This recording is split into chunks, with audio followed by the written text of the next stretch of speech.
안녕하십니까, 헤이오션입니다. 오늘은 조선용 후판 가격 협상 진통에 대한 이야기를 하고자 합니다. 조선용 후판에 대해서 얼마나 아십니까? 이 조선용 후판이라고 하면 사진에 나와 있는 것처럼 배를 만드는 데 있어서 가장 많이 쓰이는 철이라고 생각하시면 돼요. 그래서 이제 원자재 중에서도 가장 높은 비중을 차지하고 있는 제품군 중 하나고요.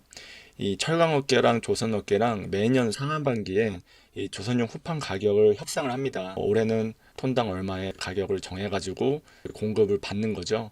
공급을 받는 입장에서는 싸게 받길 원할 거고, 또 공급을 하는 입장에서는 비싸게 공급하고 싶겠죠. 그래서 지난 수년간 이 조선용 후판 가격 협상은 어려웠습니다. 이 가격에 따라서 이 업계 간의 수익성의 차이가 많이 났습니다. 관련해서 내용을 살펴보겠습니다. 조선업계와 철강업계 간의 후판 가격 협상이 올해도 지지부진한 상황이다. 상반기에도 굉장히 어렵게 마무리가 됐어요. 상반기 협상이 마무리가 안 되고 7월까지 지연이 됐거든요. 그래서 지난 9월부터 하반기 후판 가격을 협상하고 있는데 아직까지도 타결이 안 된 겁니다. 서로가 가격 협상에서 근본적인 입장 차이를 보이는 거죠. 철강업계는 업황 부진 속에서 후판 가격 인상이 불가피하다는 입장을 고수하고 있고요.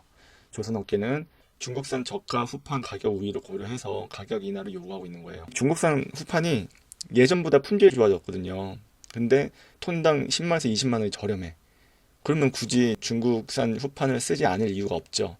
다만 이제 한국의 철강업계가 계속 상생하고 협력을 한다라는 차원과 또 이제 현대중공업 그룹은 현대제철 후판을 많이 쓰다 보니까 이제 그룹사들의 의사결정 이런 부분들을 좀 감안을 하는 거죠. 톤당 100만 원 이상 달라는 거랑 중국산 조선용 후판 가격은 톤당 90만 원, 80만 원 수준인데 너네 깎아라. 근데 철강업계는 우리 어렵다. 더 올려달라. 이러고 있는 거예요. 그리고 이제 현대제철이 최근에 중국의 저가 조선용 후판의 유입으로 인한 피해가 있다고 산업부에다가 제소를 했죠. 반덤핑 조치를 요구하고 있는 상황이에요. 근데 이게 현실적으로 산업부가 중국산 조선용 후판에 반덤핑 조치를 할 수 있을 거라 봅니까? 아닙니다. 못합니다. 중국의 눈치를 보고 미국의 눈치를 보는 이 한국의 입장에서는 이런 상황들을 어떻게 할 수가 없어요. 우리가 중국산 저가 후판에 반덤핑 조치를 취하면 어떻게 되겠습니까? 우리가 중국에 수출하고 있는 다른 산업군에 엄청난 피해가 가지 않겠습니까? 중국이 뭘 할지 상상도 할 수가 없습니다. 그러니까 이런 것들은 정치적으로나 정부에서 할 수가 없는 부분들 민간에서 요구를 하는 거예요. 당황스럽죠. 자, 조선용 후판 가격 상승의 배경을 보면은 기본적으로 조선용 후판 가격은 원자재 가격, 철강석 가격 상승도 있을 수 있고 이제 공급하는 업체가 어려워짐에 따라 가지고 단가를 올려야 되는 상황도 있어요. 근데 이 조선용 후판은 선박 가격의 약 20%나 차지합니다. 그래서 조선 업계에서는 매우 중요한 원자재고 이 가격이 올라가고 떨어지는 거에 따라 수익성이 차이가 많이 납니다. 그래서 이 원자재 구매하는 이제 팀, 뭐 현대중공업 그룹의 원자재 통합 구매팀 이런 쪽에 박앤파가 엄청나게 세죠. 그쪽에서 한 해 구매하는 원자재 가격이 뭐 몇천억 단위니까 엄청나게 비쌉니다. 이게 톤당 10,000원, 50,000원, 10만 원 줄이고 올라가는 거에 따라서 그 해 실적이 올라가고 내려가고 차이가 크다 보니까 굉장히 어렵습니다.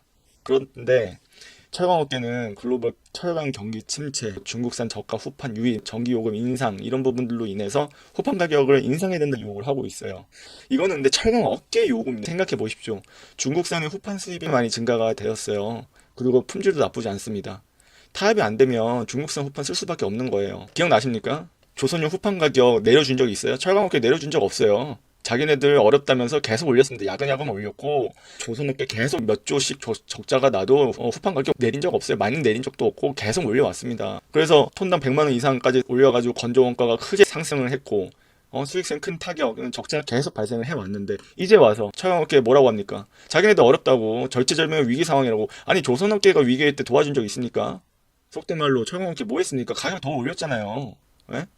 더 올렸습니다. 더 올려놓고 지금 와가지고 자기네들 어렵다고 더 가격을 더 올려달라고? 이게 무슨 말입니까? 과거 자료를 보시면은 조선업계가 보도자료도 엄청 내고 공동성명도 내고 조선업계 너무 어려우니까 조선용 후판 가격 올리지 말아달라 내려달라 뭐라 했습니까? 철강업계 가격 올렸지 않습니까? 아십니까?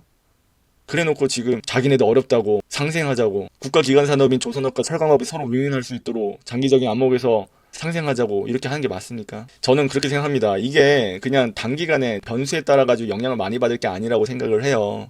조선업과 철강업이 국가 기관 산업이지 않습니까? 그러면은 어느 정도 밴드를 만들어서 적정 가격에 왔다 갔다 할 수 있을 정도로 서로 간에 상생 협력할 수 있는 모델을 만들어야 된다고 생각을 해요. 예를 들어서 호판 가격이 톤당 최소 90만 원에서 최대 110만 원 이 밴드 안에서 왔다 갔다 하는 거죠. 그거를 합의를 하고 호판 사고 파는 걸로 수익성을 개선하지 않겠다라고 서로가 합의를 하는 거죠. 왜냐하면은 조선업계도 철강이 계속 필요하고 또 철강업계도 계속 고정비 들어가지고 생산을 해내는데 조선용 호판 팔아야 되지 않겠습니까? 이런 부분들을 민간 업계들끼리 협의가 안 된다면 정부 기관이라든지 관계기관이 합의를 좀 할 수 있게끔 다자 간에 대화를 할 수 있는 그런 기구도 마련이 필요하다고 생각을 합니다. 언제까지 매년 반복되는 조선용 호판 가격 협상에 이렇게 피해를 봐야 됩니까? 어느 해는 조선업계가 피해를 보고 어느 해는 철강업계가 피해를 봐야 됩니까? 그냥 서로 윈윈할 수 있는 구조를 만들어갈 수 있으면 좋겠다라는 마음으로 오늘 이 영상을 만들게 되었습니다. 오늘의 영상 좋았다면 구독과 좋아요, 알림 설정 부탁드리겠습니다. 감사합니다.